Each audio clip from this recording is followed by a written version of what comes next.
Welcome to the Sniff Spotlight Series, your one-stop shop to find out what's really going on in sniffs nationwide. I'm your host, Yitz Rubin, and this is sponsored by Renewal Rehab, the best therapy provider for sniffs nationwide. Joe Conver, thank you so much for taking the time to be with us. You're the executive director at Atria Cranberry Woods near Pittsburgh. He is changing lives and believes people belong together. So tell me about your month of love. The first week of January, we opened up our independent living side of things, and we were just getting licensed for our personal care and our memory care. And so February was a big month for us. You know, it's starting to warm up just a tad here in Pittsburgh. And so people want to be at Atria Cranberry Woods, so it's fun. And so we're doing our COVID clinic. We are actually doing our third one tomorrow. But when you're talking about the month of love, we had a great promotion to bring people in. People want to be here. I mean, it's fantastic. So we're going to do a Valentine's Day theme for our COVID clinic. And then so we did the Cupid Shuffle. So you were in the airborne division as a ranger for 4 years and a Marine Corps sniper. I was, yep. So I started as a Marine. I did 4 years in the Marine Corps during Desert Storm.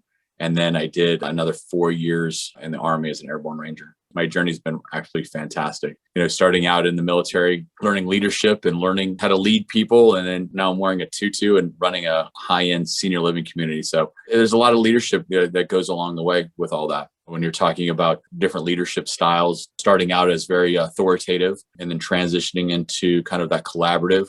And now when you're transitioned into kind of a servant leader, where I've had that point of just about that point of self-actualization where, you're on the top and you understand, what the needs of people are. I'm really just kind of the biggest cheerleader. What made you join the service? I was on the bottom third of my high school class, barely passed high school with a D minus. So the culture of college was not even in my vocabulary. The military was kind of the only option for me. So my buddy and I, seventh and eighth grade, we kind of talked about what we wanted to do. The military seemed like a good option. Going through high school, I knew I had a lot of leadership ability inside me. I just needed somebody to bring it out. I went in there as a blank slate. All that leadership and all that experience, took me to civilian life and to college life. It's kind of just helped me grow as a person. On your LinkedIn profile, it says you're skilled and always leading from the front while setting a culture of family first. The answer is always yes when a manager asks. Building strong relationships from the heart is the key to true success. I always say, in corporate America, be a yes man. So I'm not a yes man when it comes to going up. I am a yes man when it comes to going down. So when department heads come to me and say, hey, Joe, can we do this? My answer out of my mouth is always yes. Yes, let's figure it out. Now, there's obstacles and there's barriers that, you need to go through, both operationally and financially, right? So, if we look at it and we can do it operationally, we can do it financially, then we do it. If we can't, then you help them understand why, maybe not why, it's not the right time. So it doesn't happen overnight, right? It doesn't happen. It comes with a lot of banged up knees, a lot of bruises.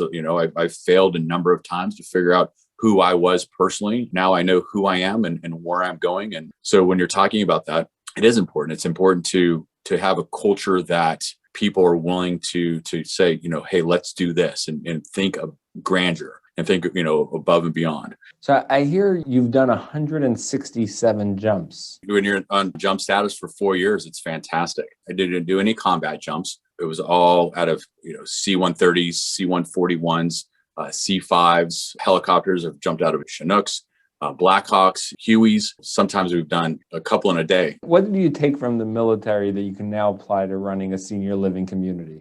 It's a progression. So it's not necessarily just the military, but it's the progression of leadership that I've had to go through myself to figure out who I was.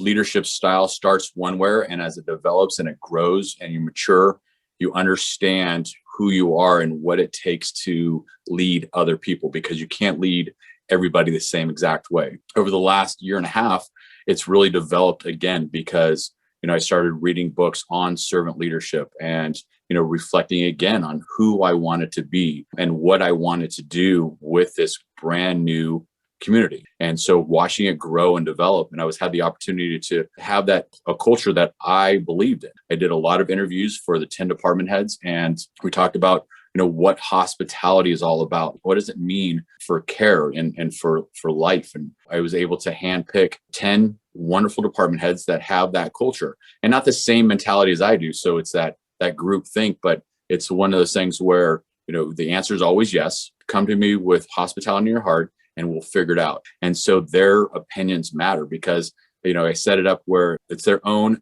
business within a business. Manage your business, manage your checkbook, manage your operations, and make it the best, right? Make it the best culture, make it the best business possible. The chef the same way. So talk to me about hiring every day. Are you guys really doing that? Oh, absolutely. Yeah. I mean, and I think, the culture across the country is very challenging, right? There's more businesses opening and we use recruiting tools every single day to hire. That's the biggest challenge. If you're talking about, Joe, what's going to be your biggest challenge over the next 18 months to 3 to 5 years? It's always going to be that. My job is to create a culture that people want to be here and then they tell their friends. And that's the big thing. Joe, it's an honor to meet you. It's an honor. And thank you so much for your service. Of course. Keep doing the great work that you're doing. Absolutely. Thank you very much. Thank you for sharing this tremendously important part of senior care. The SNF Spotlight Series highlights healthcare heroes and thought leaders in the skilled nursing community. We're building awareness, trust, and shining the light on SNFs. So stay tuned. Remember to like, comment, and share.